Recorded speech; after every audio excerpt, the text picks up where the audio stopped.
What's good, Council Comics? Welcome to the Film and Box Office Live Podcast. Be back in 30 seconds.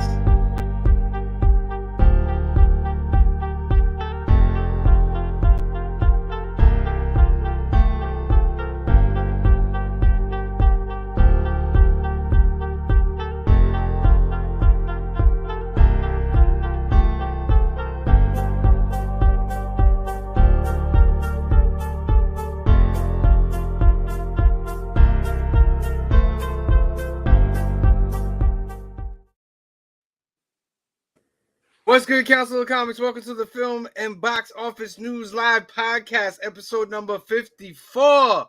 This week, it's ENCINO Man. Yeah. Black is like the brightest day. Where are the heroes? Soon as they get here, everything will be alright. I need a hero. Someone superhuman who can come and save my life. Crisis after crisis. Wait, we can't hear you. Hi. Oh, there it goes. Am I on? Technical you're on. difficulties? Yeah, We good you're now? on now. We're good. There's the Yeah. music. Okay, the music's in. We're Yeah, good. the music's in. And action. Welcome to the Film and Box Office News Live Podcast, episode number 54 on this here September 24th, I believe, 2023. Want to thank everybody for joining us. If you are not subscribed, please hit the subscribe button. If you're on the Facebooks, please jump over to the YouTubes. Hit that subscribe button. That like button helps us out with the algorithm. Of course, introducing, as always, every week, the loyal council, Cliff, Phil, Green Shirt Guy. How are you today? Hey, buddy. Hey, buddy. I'm the whistle. Squeezing the juice. You know, I watched a few of those clips today, and yeah, I have no reason to ever go back. Calm down, Cliffage. Come on, the Cliffage. It's all right, Cliff. All right, before we start, you know we always got to get into some stuff here. So first up is Cliff. Hudson Valley. Hudson Valley Community Services is actually hosting a fundraiser at Crafted Cup on Saturday, September 30th, starting at 9 a.m. and going till noon. And it will benefit the most important meal, which of course benefits its food pantries all over the Hudson Valley. And of course, October 22nd, I'll be at the Fishkill Rec Center for Most Important Meal, again raising money for Hudson Valley Community Services and the food pantry. So please go to hudsonvalleycs.org and buy tickets or make a donation and support this worthy cause. I'm so sorry I didn't share the screen while you were there, but there you are. There are the locations all over Hudson Valley, cs.org. Get on over there for them. Next up, youngandheartfoundation.com. Shout out to Mike over there. You can get over there. You can get yourself a hope kit. Find out about some transplant stories, upcoming events, and recaps. To get in touch with them, let me remove this banner because I cannot see what is going on there. All right. To get in touch with the Young at Heart Foundation, you can give them a call at 323-396-9998, or you can email them at info@youngatheartfoundation.com. Talk to Mike, and they're just a great organization that helps out the kids that are in the hospitals out there. They give them gifts with books, or they'll get people to come visit them and stuff. It's a great, great, great organization. Next up, Cliff, Comics Curing Cancer. That's right. Comics put it on the website. Huh? Do you have it? Let's promote their event. The website's on here. So. I cannot see, and now I can. Okay. Okay. All right. Comics Curing Cancer. It's October 20th through the 22nd. They will have special guests. They will have auctions. There will be original art creative purchase and CGC graded books and CBCS graded slabs and signed books and giveaways, a prize wheel, and more.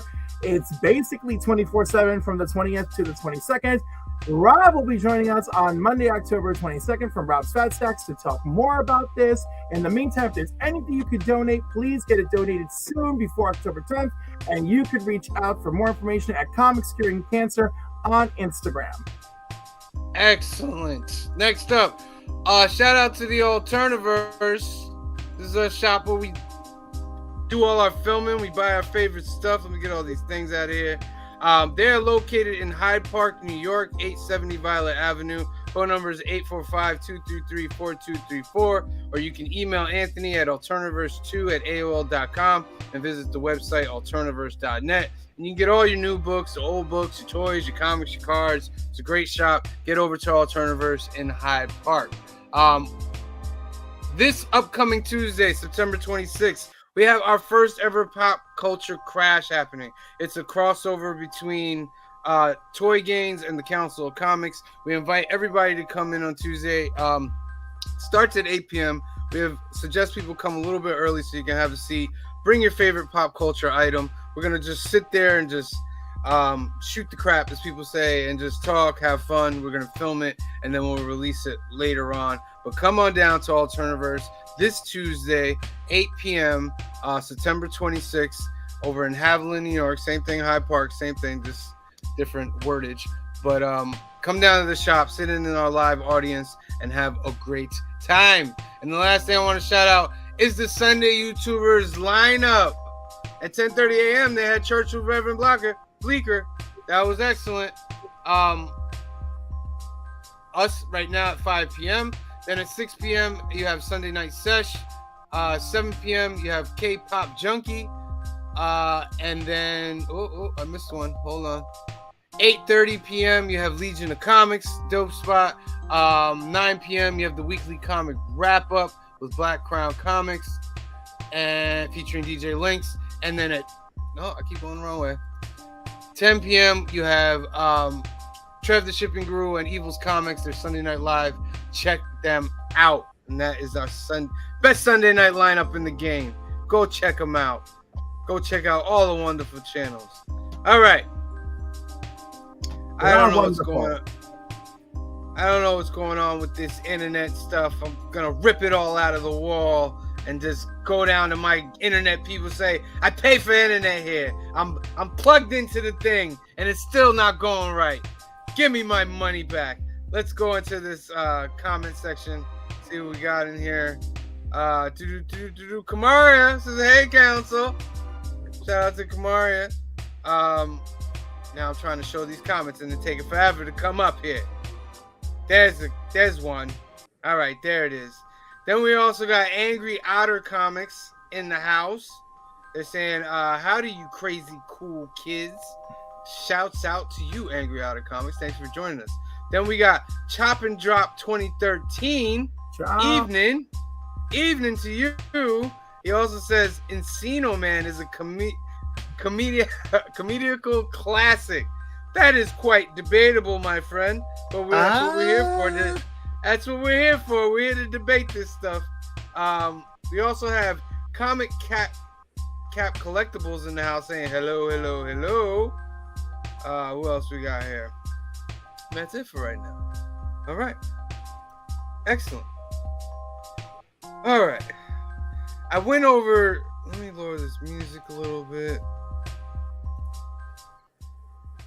There's not much in the news due to the Hollywood strikes are still going on, and the Raiders are they were in talks. Last I knew, they were in they had some good talks, but that's about it. Yeah, that's all they say right now is they had good talks. And shout out to Jerry the Jitterbug comic collector.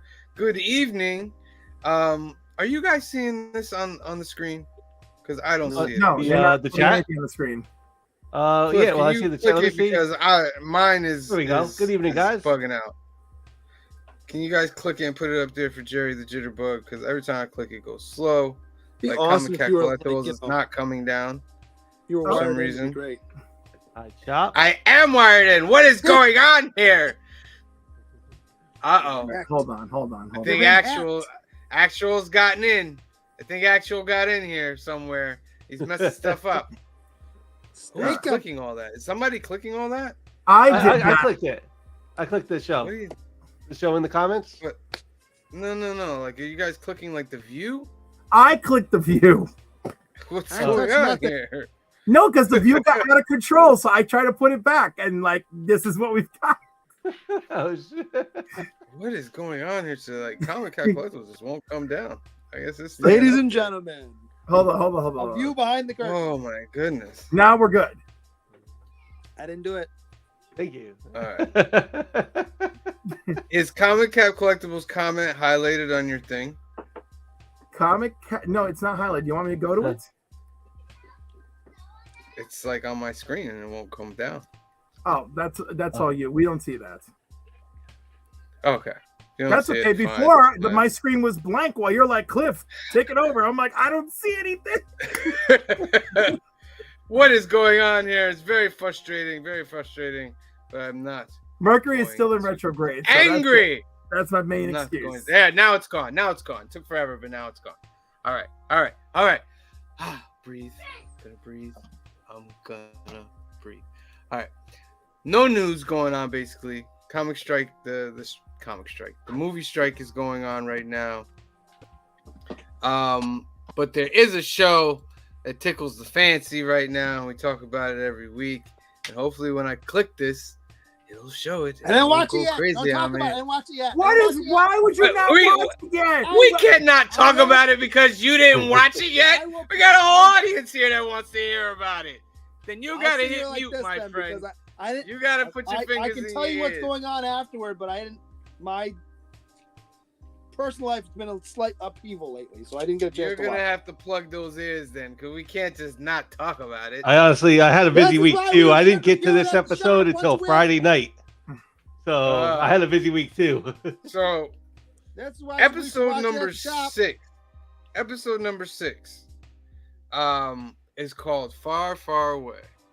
And I thought it started off wonderfully with With the robot and Ahsoka in the ship. Yep, they were sitting in the ship, and Hu Yang.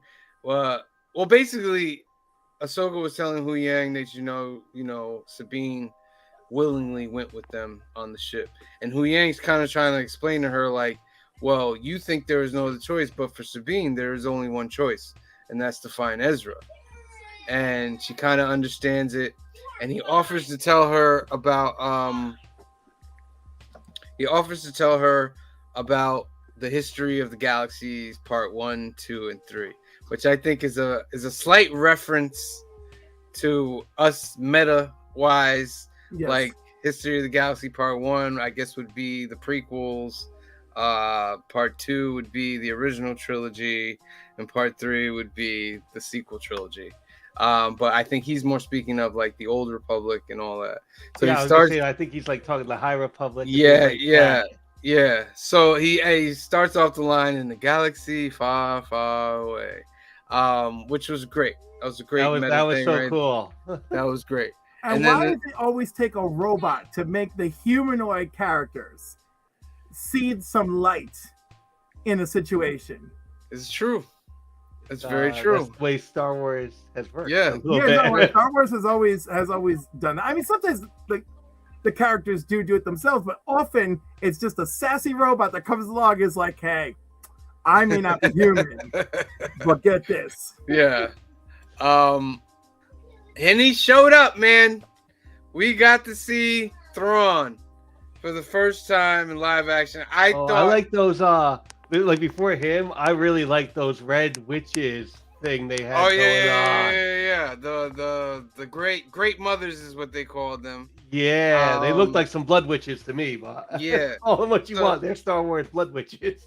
They are. So they end up going to the other galaxy, and they're going to this planet called Peridia, which happens to be the original homeworld of the Night Sisters. So they get there and they see the 3 Night Sisters. They have their little chat, blah blah. But they want to see Thrawn. They're like, Thrawn is coming, with a very, very angry attitude. But they look at Sabine and they go, she reeks of Jedi. Yeah. Which I thought was really, really funny. So they kind of like put her in a little prison thing and put her away. But I thought Thrawn's entrance was phenomenal. The way the Star music was Destroyer? going, yeah, the music, the Star Destroyer shows up, the music starts going, and then all the troopers are like, Thrawn, Thrawn, Thrawn, Thrawn. And he just walks in with the Kynes music is, oh my god. If you can't get Williams, you get this guy, because his music, like, he has almost like a vampire like music, Thrawn, which I love. Great. Like a Dracula type music. And I was like, oh, this is phenomenal. And I wanted to hear his voice, and of course he sounds just like the Rebels one. Hold on, we gotta move this. He sounds just like the Rebels one, and it was just great. He has an issue where he's made a deal with the Night Sisters, and then you see the armor of the soldiers. And my opinion is that the soldiers are all dead. They're all zombie soldiers. Oh, like zombie stormtroopers? Yeah, they're all, because if you look at the thing where, I don't know if you watch it with closed captioning or not, it called them night troopers. Oh. So I have a feeling like, because they're wrapped with those red bandages from the Night Sisters. I think they're all dead. I even have a theory myself that Thrawn might be dead, and the Night Sisters resurrected him. It's a stretch. I think it's a stretch. I think Thrawn is strong. On the other hand, if you would be correct, it would explain why he is so amicable with them. Right. Like, you brought me back to life, so let's have this little deal. Yeah. And I think the deal that he also made with them is that for some reason the Night Sisters want to escape the galaxy. They don't want to be over there. Earlier, it's just a galaxy of death otherwise. Yeah. And then Balin says that he feels something calling to him, something stirs on this planet. A greater power, something greater than the light and the dark of the Force, which part absolutely fascinated me. Yeah. And I'm like, what do you want to unleash on the universe? Exactly. Legion of Comics is here. Thrawn reminds me of Brendan Fraser of ENCINO Man. Mark. You will not speak of Thrawn that way. Thrawn is one of the greatest. Mark loves this series. Okay, Mark is a Star Wars fanatic. I mean, maybe not super fanatic, but he's up there. Yeah. He was reading Heir to the Empire all week. Oh, classic. Go read it if you haven't read it. So Thrawn actually honors the deal that Sabine makes with Balin Skull. And just as Thrawn, if you've read the Thrawn books, if you know about Thrawn, that's the type of person Thrawn is. Thrawn honors a deal. Thrawn sees things through. But there's a little twist. That's why I say he's a different Thrawn a little bit, because he's not really honoring it. He's only doing it so that when they find them, they can kill them. For some reason, Ezra has evaded them for some reason, and he says, when you find them, kill them. And he's just like, and he tells what's-her-face, Morgan Elsbeth, your little mercenaries, I don't care about them either. They mean nothing to me either. Yeah, his first thing is to escape the galaxy. Yeah. The first thing is to get out of here. To escape the galaxy, and if we kill them too, oh well. Oh well, right? Legion says, I'm not a Disney fanatic, but I'm glad they seem to have gotten it right this time. Yeah. But that's because Dave Filoni. I think Dave Filoni is a push that he's like, oh, we're gonna get this right. And Thrawn made a deal with you saw the tombs that they were pushing. Yes. There's tombs from the catacombs. Now these could either be the dead soldiers that Thrawn has already, or these could be old school Dathomiri people that are dead that they're gonna bring back once they go back to Dathomir in the new in our galaxy. Well, not our galaxy, but like in the old galaxy. But there's some kind of resurrection thing going on here that's crazy. Dark magic. I would tell me what you think, because the sequel trilogy has to be canon, right? So, and Thrawn is not mentioned in the sequel trilogy. None of this stuff is mentioned in the sequel trilogy. Only thing mentioned in the sequel trilogy is that the New Republic and the First Order came to a deal to stop fighting. Now, could it have been that the First Order and the New Republic joined forces to defeat Thrawn? Because I don't think Thrawn is here to help the Emperor. I don't think he likes the Emperor one bit. There is no Emperor at this point. Right. So, but remember, they're trying to bring that. Remember, there's people that are loyal to the Emperor, and they know about his little resurrection type thing that's been working. And I don't think. Do they really know that, or is it just a different fraction scrambling for power? Because that's all we got out of Mandalorian. Right, but we're supposed to see the first risings of the First Order during this whole time. And Snoke is the leader. It may come from him. And then he's defeated, and they're like, all right, we'll just make a deal because we cut off the head. Very interesting. Legion says, if Kathleen Kennedy would keep her hands to herself, Star Wars would be great all around. I like his next comment better. Yeah. But Looks like Star Wars is building a big road that goes its own way through the galaxy that is far away from the sequels. No reboot, but no mentioning. But no need of mentioning. But here's the thing. I in the original novels, Thrawn came back to the galaxy and was a big thing. I wouldn't want it so that they never know of Thrawn. Like at the end of this series, if like, what if it's Thrawn that? No. You know what I mean? He's saying pursue the course on these stories and ignore 789. I think that's what he's saying. It's hard. It's hard to ignore. Yeah, I don't know if we could. It's hard to ignore. Well, no, you don't like straight up ignore them. You just don't go into much of acknowledging them. Be like, oh yeah, ever since that thing happened, and just keep going on.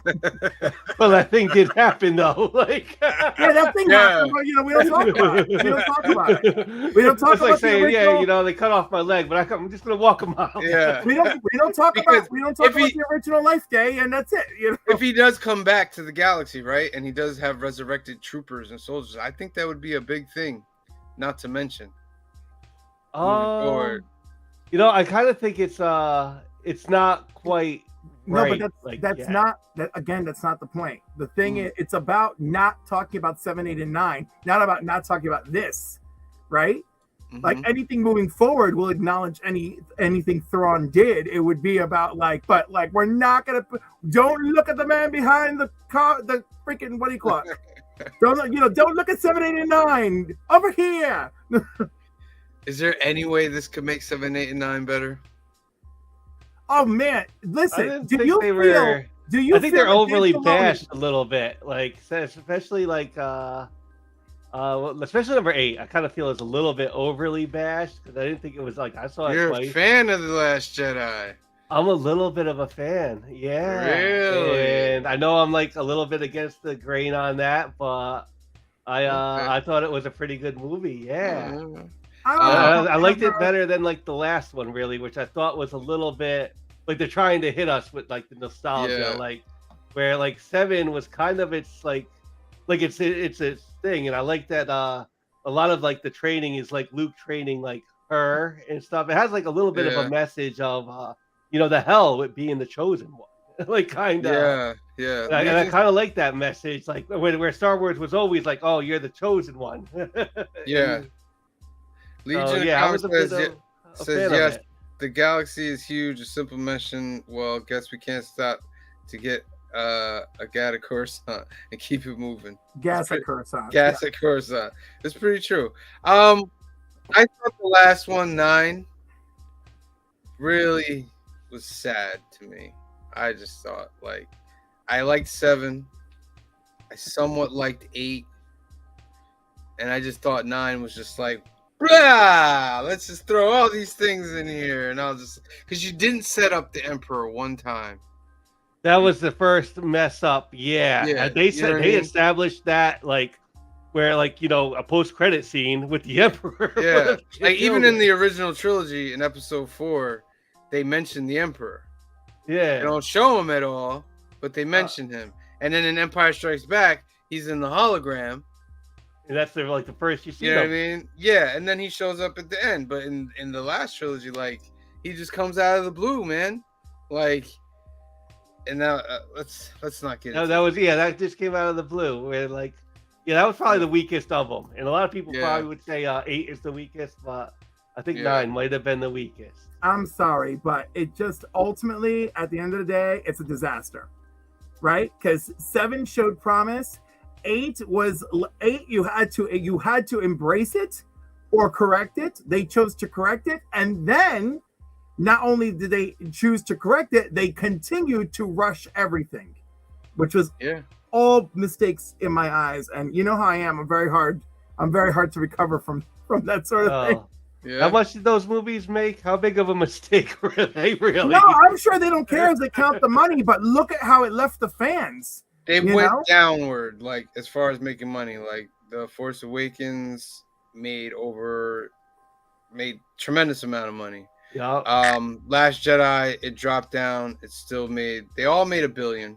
Yeah. They all, like, But I think it was a trajectory down though. By the time they got to Rise of Skywalker, like people were like, "What is this?" you know, and like we didn't have like a lot of time to really like, what is this? Because like Mandalorian came out like a week later, and Yeah. we were kind of like, all right, Legion this is good says again. Legion says 8 is the most damaging piece of Star Wars that exists. He's not wrong. He's not that Oh. off. I don't know about that. Wrong. 8 is the most damaging piece of Star Wars that exists. Have y'all seen that holiday special? Yeah. Like, I will watch the holiday special. I watch it every Christmas. What, you don't enjoy watching B. Arthur sing a non-Christmas holiday? I got the Uniform Ewok of movies on How Laserdisc. about Harvey Okay. Korman as a The Ewok movies. how Wow. about Harvey Korman as a four-armed, chef teaching you how to make some crazy stew? Yeah. Unbelievable. And I'll watch that. There's parts of 8 that are they're rough. I mean, it's a visually stunning movie. They all are at this point, though. 8 I thought was more visually stunning than all of them. Than 7 I or don't know 9. about that. It looked great. I love the shots. I love the training. I just didn't like how Rey didn't really go through anything. How about I didn't like that Leia flew in space? That was a I tough one. loved her Mary Poppins moment. That was I'm tough. down for Leia using the Force, so I have no problem with I don't have that. a It problem looked with her ugly, using- but I'm okay with it. I don't have a problem with her using the Force. It didn't look like she was using the Force. It looked like she was flying in space, and it looked stupid. And the fact that you have to explain it lets you know that it doesn't fit with anything else. It wasn't set. That's It why- wasn't. I don't think It wasn't Nancy set up had to well. Was explain bad it. too. It wasn't set up well. Like you didn't see Leia using any Force stuff in 7. You know what I mean? So like when she gets sucked out and now she can automatically do this, it's like, okay, when did Leia? I want to start remind doing all everyone. this? I want to remind everyone that we have seen Leia using the Force since The Empire Strikes Back. Because although originally we watched that film and think Leia hears Luke because Luke is using the Force, Leia hears Luke because she is using the Force. Well, Leia hears Luke because they're both using the Force. Let's be honest. That's the beauty of it, you know. And we're supposed to accept all this retcon stuff about Leia. So one of my favorite Marvel Comics moments since they took over the Star Wars line is that she's with the girl who's a survivor of Alderaan, and Vader's on the same planet they are, and she is desperate to hide from him. And the only reason it works is because she is subconsciously cloaking them from the Force. And I thought that was so impressive. And you have to be like so observant to catch what's happening there. Because Leia feels something, but Leia doesn't know what she's doing. Very I'm true. sorry, not laughing when you said Cliff. I'm laughing at the Legion comment. says I was visually stunned when Luke was milking that alien man on the rocks. I could teach Luke some tricks. That I had a problem with that. The casino plan. My biggest problem about the whole thing was the plot made no sense. It's a slow speed chase through space that you can leave and come back to. Apparently, if you're a black guy and a Chinese chick trying to break into the the new Death Star, basically, you can leave. Nobody notices you leave. But if that's the case, why didn't they all just leave? So stupid. You know what's so funny? I get angry with it for the plot holes it opened. You know, I'm more angry that it didn't pick up the characters that we were introduced to in 7 and move them anywhere. You can literally take that entire movie out and it doesn't change their arcs at all. Yeah, I thought Finn was done very wrongly. Finn should have been another person training. To just have him in 9 say, "Oh, I'm Force sensitive," like, Yeah. bro, you could have been. Because his scene, I loved it in Episode 7 when he popped the lightsaber and he was fighting Kylo. I was like, yes, this is great. This is great. to not even address it in the next movie. What I I'm also like, have a problem with was Holdo, who's supposed to be Leia's, second in command. They're great friends for forever and ever. Leia didn't say, hey, this kid Poe, he's kind of a pain in the ass, but he means well. Maybe work with him. And he'll probably help you shield what we're doing this whole time instead of fighting with him for the whole movie. Made no sense. It was stupid. I thought there was like tension between them, like sexual tension, honestly. That's what I thought. Well, Offset, they were dancing through all the studio stages, so I don't even know. I mean, you've read his articles about how he remembers Carrie Fisher. It's so beautiful where they're just dancing and she's just singing to him. Oh, look who showed up. Good evening, actual Dracula. Good evening. I thought Welcome, of you Adrian. when I visited the Spirit of Halloween this weekend store. I thought of you very much and made a purchase myself. But thank you for joining us, Senor Actual Dracula.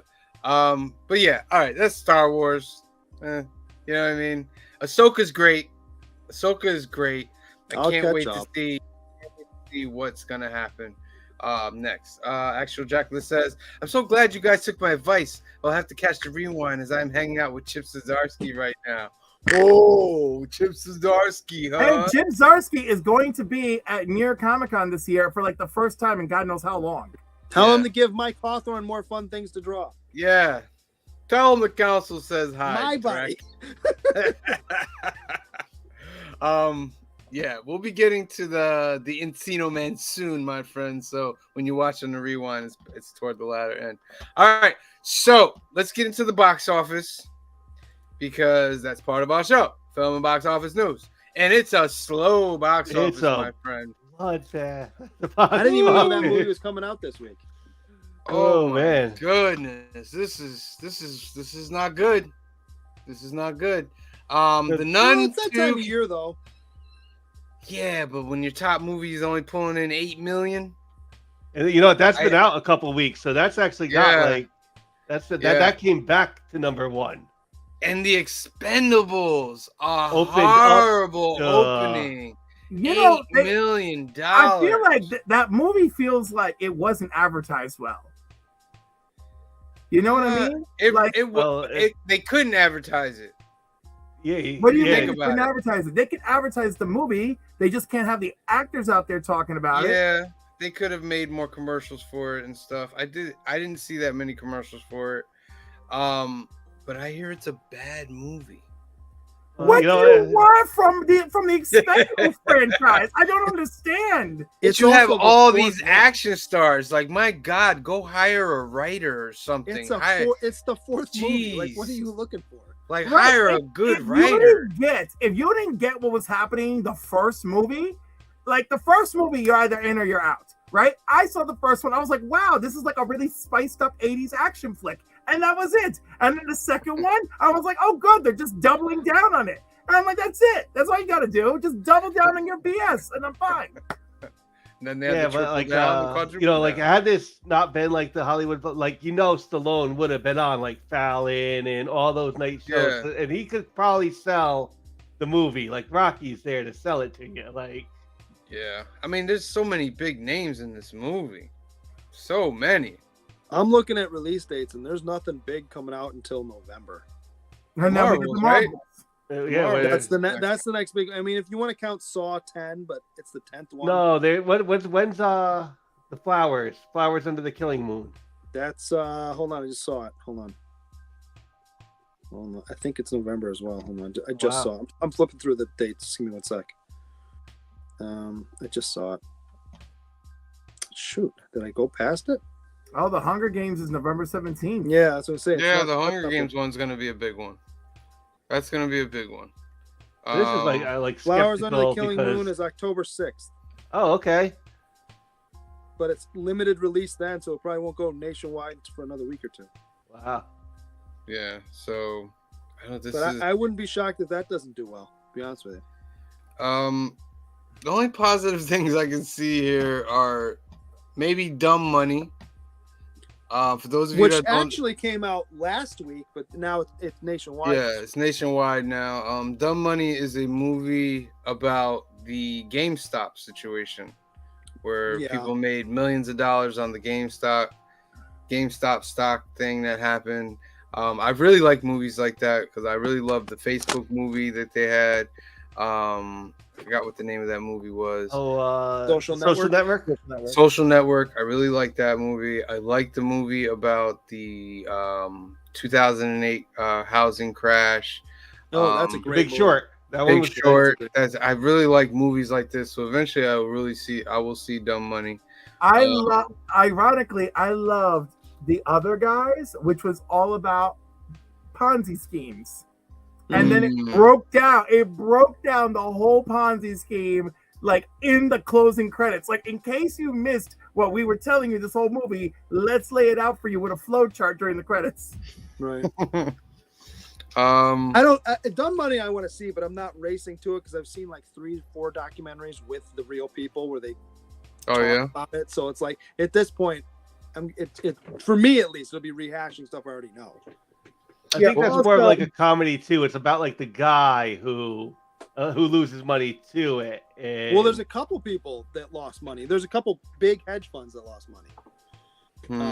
But I mean, and then there's like a handful of people who made bank. Like the one that you see in the commercial for this one, he's one of the ones. But oddly enough, there's speculation that he was kind of manipulating things to make money. But you know. Yeah, not a big week, guys. Oppenheimer's still up there in the top 10. Oppenheimer made it over 900 million. Yeah.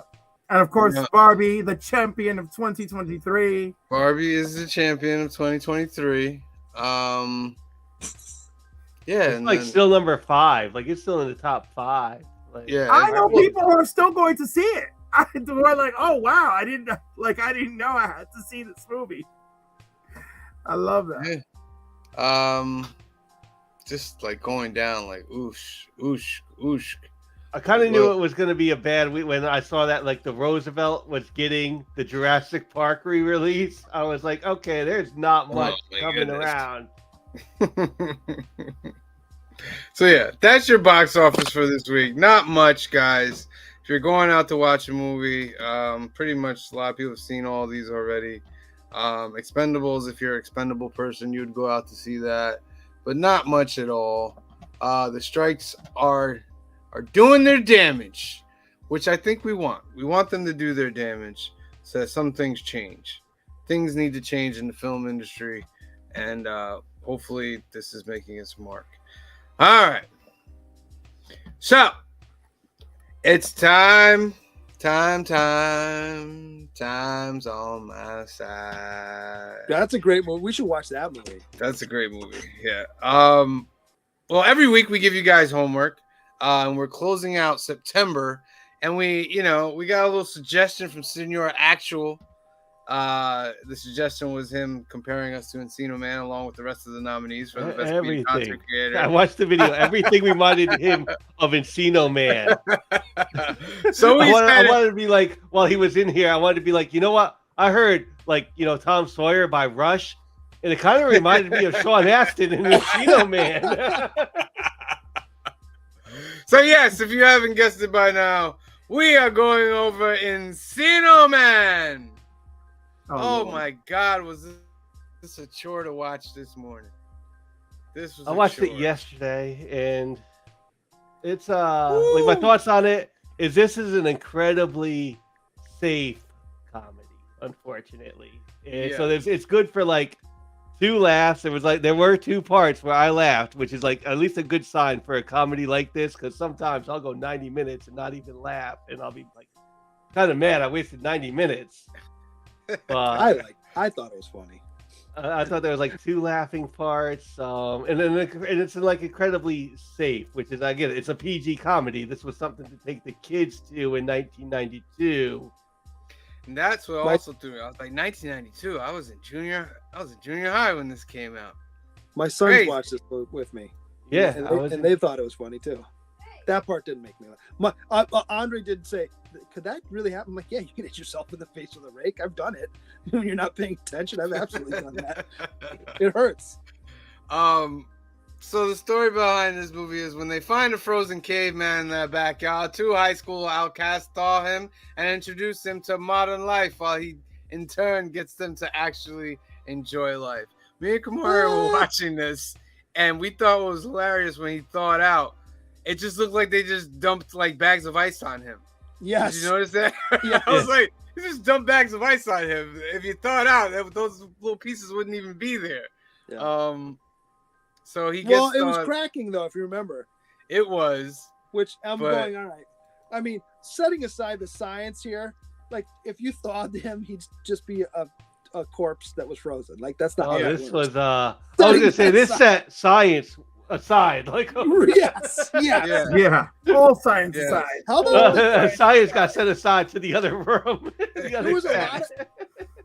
there were a lot of actors and actresses in this that I was like, holy crap, they're in this. Holy crap, they're in this. Like the teacher is the guy from The Burbs. Yes. And Rose short McGowan? round is in this. Rose McGowan's in it for like 2 seconds. Yes, Rose McGowan's in this. The girl that they're after the whole time is the freshman from PCU, which is another movie I think we should watch. Katie, yeah, she's Katie in PCU. Who else was in it? I forgot Sean Astin was in this. Oh, the father, Sean Astin's father is. Oh yeah, he's Mauser in a bunch of stuff, and he was great. Yeah. This movie, Pauly Shore, of course. Just being Pauly Shore at the time, he was the Weasel. Yes. You know what I mean? So he's just being Pauly Shore, the Weasel in it. I thought he was the funniest person in the movie. At the time, I was not a Pauly Shore fan. And No, I thought he was hilarious back in the days. I love Pauly. Yeah, I was not a fan. Like, I wasn't a big fan either, Phil. But looking back on it, I'm like, this actually was kind of funny. And he wasn't overly Pauly Shore in this one. No, it was like just enough of him. No, just enough. Yeah. And he had good moments, like his character, like when Sean Astin's character wanted to send him away, and Pauly Shore's character actually came in and said, like, bro, what are you doing? Like, you know, you're supposed to be a friend and this and that. Those are the two moments for me in this movie where I was like, oh, okay, that's really good. It was when Pauly Shore was standing up for him not to send him away, and then when the Encino Man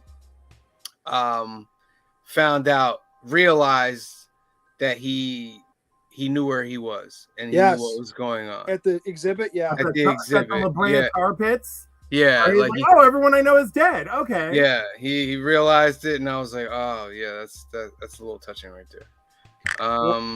One of my favorite movies or moments in the whole thing, and it made me laugh, was the part where they're sitting at the dinner table, and for whatever reason, Pauly Shore's sitting next to the dad, not Sean Astin.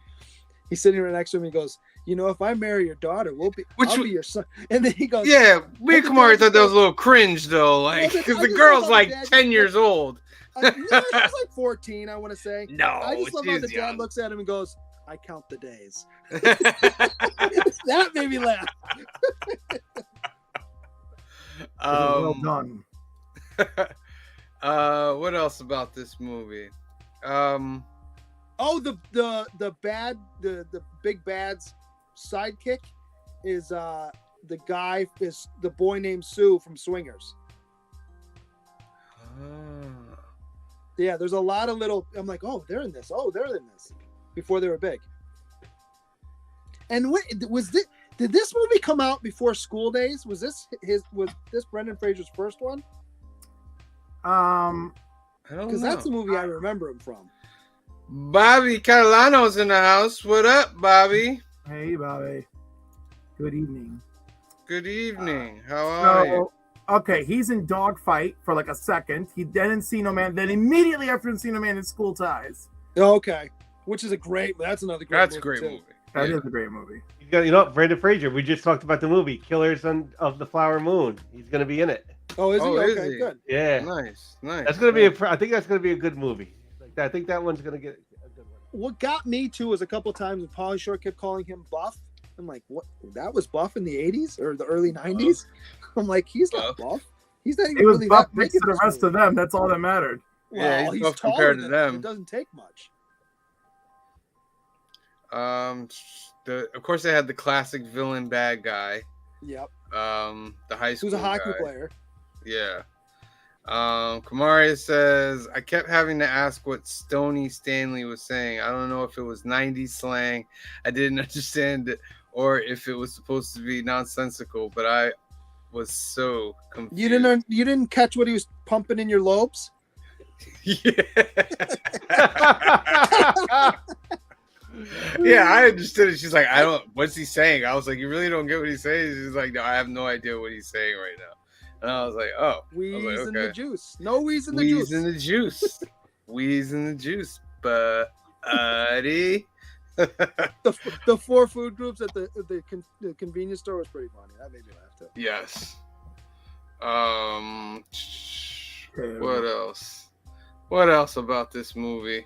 I enjoyed it. I don't care what you guys say. I know it's hokey and stupid, but it was fun.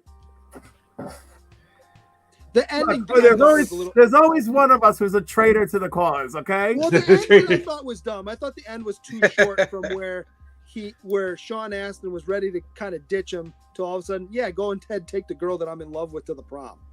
I thought that was strange when she was like, "Oh, can you ask what's his face if he'll take me to the prom?" And then she got upset when he said what? no. Yeah, I was like, "What? What are you talking about here?" Yeah. And then he just let him go with her to the prom. Yeah, the ending was like a little hokey. I think it was done that way to get it down to 90 minutes because anything more than 90, 92 minutes would have been too long for this movie. Bobby said ENCINO Man was awesome. The plot device at the end where the bad guy finally figures out what's going on is really stupid. That he just happens to kick that frame over as he's trying to break into his house for and he's like, "Oh, reason. this is the photograph evidence I need." Right. Just happened to be all in one place. I will say, I was amused with the movie, but keep in mind, the movie's 88 minutes long. Right. It didn't even hit the whole 90-minute mark. Yeah. And then he gets soundtrack in it too, though. Yeah. Soundtrack was pretty decent. That is something. Yes. Edgar Take Winter, care, Bobby. Frankenstein. Yeah, soundtrack was decent. The ending, he gets his cave woman, his cave nug. So Sean Astin gets the girl, he gets the cave woman. Yeah, that was quick though. I was like, oh man, and then it was over. Like he got his cave woman, and then it was over, and I was like, okay. It's like, all right. What was the cut scene that Pauly Shore had in the middle of the credits? He was just like, I'll be back, and he had that's right. Yeah. Legion says, I want to see Cliff dressed as Brendan Fraser for Halloween. Hair and all. There you go. All you really need is a pair of board shorts and a vest. Cliff, you gonna dress up as ENCINO Man? Cliff can be ENCINO Man. Just gotta get that vest, that brown shirt. I gotta get the hair. The hair. Do you know how hard it is for can't remember the last time I sincerely dressed up for Halloween. Angry Otter Comics says a feature film has to be over 78 minutes long, not including the credits. So they just made feature sketches. Yeah, they just threw that extra 10 minutes in there to make it work. That must have been the part with the car on its side. Yeah. Oh my god. I'm like, how did they do it? Kamar's like, look, you can see the strings. How about the driver's ed guy says to the cop as he's writing the report, do you really have to put in there that I left the keys in it? Yeah, because you're getting in trouble for leaving the keys in it, buddy. And they drive it right to the bar. Right. The bar. Right. Yeah. Where Pauly Shore is playing a teenager that's getting drunk at the bar. How about the only joke that got a little tired for me was the fact that Pauly Shore was teaching everyone how to talk like him. Yeah. You remember when he was in the car with the 4 Hispanic guys? They're all talking like him all of a sudden. I'm like, all right, that was one too many. The Weasel, Pauly Shore, and he's kind of he's stoned. They call him Stony, but he didn't smoke one time in the whole movie. No. Well, no, because children were expected to see this is a with their PG movie. Yeah. So your older brother maybe could go see this and get a whole different idea of what he's really representing. All right, so let's go. How did go. he make the noise? That's the other thing that always what gets noise? That noise. You know what I'm talking about? Every time they did this, you hear that noise. I'm like, I like that though, and they would do that little. Yeah, no, it's That's fine. great. That's great. All right, let's go around the board. Green shirt guy, you're first. What do you give I'm gonna this? be high, and I don't care what you guys say. I give it an 8.5. It's 8.5. fun. I would watch it- My I would watch it again. I God. enjoyed it. You know, My God. Sam, you have no room to say anything know. after your reaction to Lady Hawk. Okay, Yeah. you have no And room. here's the thing: I'm not defending this God movie. help if I'm this not gets saying it's accepted. great. I'm just saying I had a good time. It was fun. It was stupid. You know, it's stupid fun. Like I didn't have to think a whole lot on, and it aged up for me because I remember seeing it way back when it came out and didn't love it then. Pauly Shore was annoying. It's nostalgic. I had fun with it. Very nostalgic. Kamari says, I will admit I'm that annoying person that notices everything in movies, and this is the third movie I have been forced to watch where you can see the wires during practical effects. It's an 80s movie. What do you want? Yes, yes. It's, Oh, is it's it? the It's 90s 92, movie. dude. Oh, 90s, yeah. 90s, Okay, yeah. early 90s. Phil, you're up next. You know what? This is, like I said, it's a long line of like comedies that are like this, that are just like PG to be incredibly safe. Like we can't see Pauly Shore smoking like he's supposed to because it has to be PG. Yeah. And honestly, like it was good for like 2 laughs. This is like a 5, and I'm kind of being Whoa! pretty nice with like Shots that 5. fired. This Shots is a 5. fired from Yeah, Phil. this Nice. is a Nice. 5, which is like a very mediocre movie, and that's really like right in the middle. It's kind of Yeah. very mediocre. It's like, you know, like Clerks was like right around this time, and there was nothing safe about Clerks, which is why it lasted so long and why it's funny still. And And Clerks, then Clerks was made with blood, sweat, tears, and almost no budget. yeah, so Yeah. Well, Like, and that's yeah, why this- Clerks didn't make any money in the theater too, though, because its target audience was aged up. And I'm a Clerks fan. I'm not dissing Clerks at all. Legion says 8.5. Did James Cameron make Encino Man? I enjoyed it. I don't care what you say. I enjoyed it. So I didn't like, I you know, it was good for like 2 laughs. Like I said, it's just incredibly safe. There's a long line of them. These aren't like movies I'd go to like really pick up and watch. And like this is not one of them. Like even if I was gonna watch like, all right, a safer like PG comedy or something, like there's probably like a whole list of better ones than this. Heck, Alright. even Pee Wee's Playhouse was like better than this. So I disagree. Cliff, But what is your take? Pee-wee's Big Adventure yeah, Pee Wee's Big Adventure. Yeah, light years ahead of this. yeah. All right, Right thank there. you. no way. Yes What? way. What? Way. Are you Don't- kidding All right, me? thank you. Oh my So- Big god. Adventure. Adventure. Whatever Stoney had off screen. Please, Come you are on. so generous with that 8.5. It's as Okay, ludicrous 8.5 might be as a little Sam high, but coming I- in too I'll- low for Lady I Hawk. can stand on. I an don't 8 know and a what's half. wrong with either one of you on the spectrum, but I'm with Phil. I'm giving this movie a 4. Oh, Oh. wow. And you want to know why I even gets a 4? Because of my love for Brendan Fraser. That's it. Wow. 4. So I'm going to have to go right in the middle with a 4.5. Wow. Oh, I thought it was gonna come up at least. Oh my goodness, did this movie I was like, what am I watching here? What am I watching here? This must have been, like I said, I was in junior high when this came out. It must have tickled my fancy back then because I thought it was decent back then. But watching it now, I was like, oh my God, what they had big budget? How much money did they get to make this movie? How much money? But Green Shirt Guy, you're the one that stands out this week. Kamari okay. gives it a solid 4 because I didn't understand half the dialogue. I understood, and it's still a 4. All right, wow, one of our lowest scores.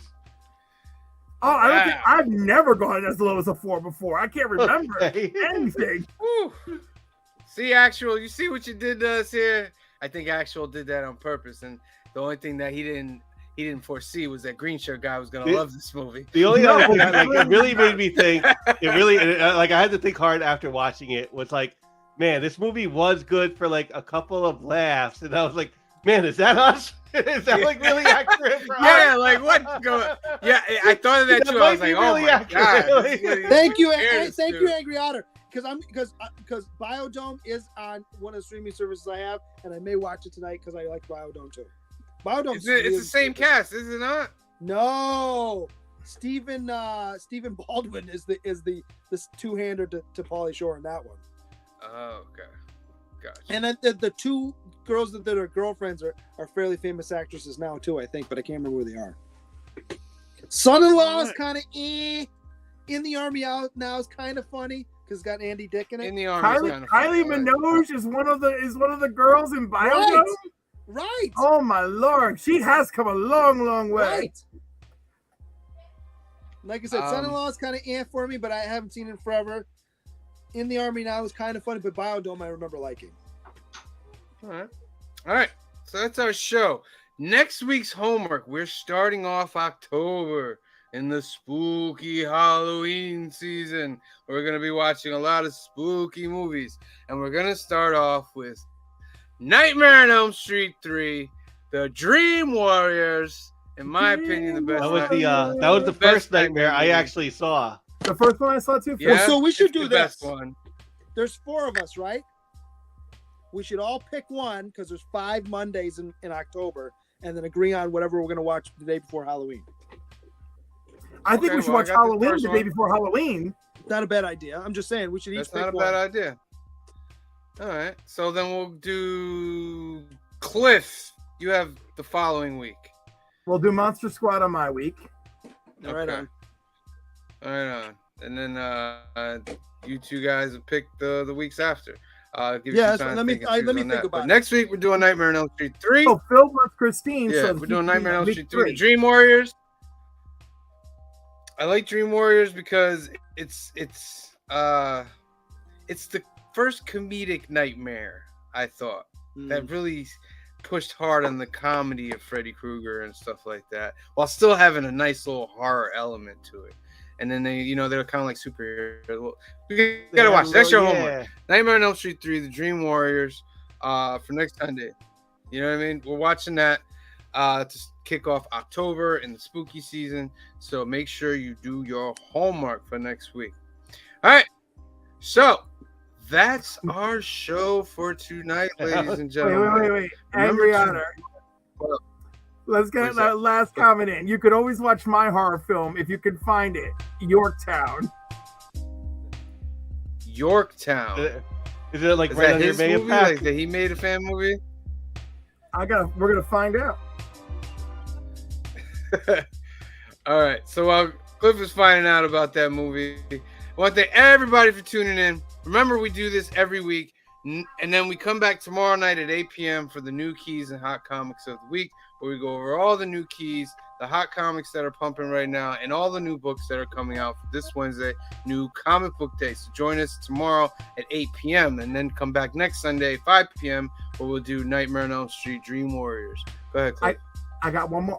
Yorktown is a 1970s inspired thriller about a group of 8 friends that, upon hearing of the haunted Yorktown Hospital, decide to take a road trip, despite the heated warnings from the bartender, played by actress Rebecca Cochan.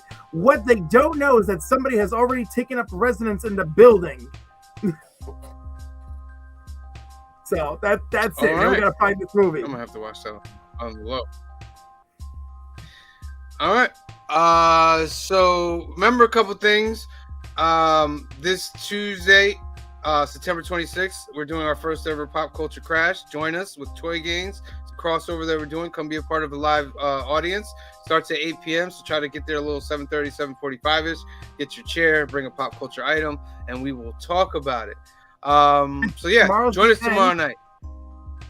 Oh, tomorrow night is the we'll be having the race for the Ducks to win Cliff's little prizes over there. It's gonna be a fun one. So we expect to see all of you guys tomorrow. All right. So for myself, for Cliff, for Phil, for Green Shirt Guy, and the rest of the Council of Comics, we love you. Thank you for watching. We'll see you next time. Peace. Oh wait. Also, I gotta do this. Hold on. I gotta do this. Hopefully there's a screen. Go switch over to see my computer. Collecting with Durs. Yes, Sunday Night Sesh. Go check them out. Collecting with Durs. Go to their YouTube channel. All right, get it out, and then follow the rest of the lineup. All right. Thank you for watching. For myself, for Cliff, for Phil, For Green Shirt Guy and the rest of the Council of Comics, we love you. Thank you for watching. We'll see you next time. Peace.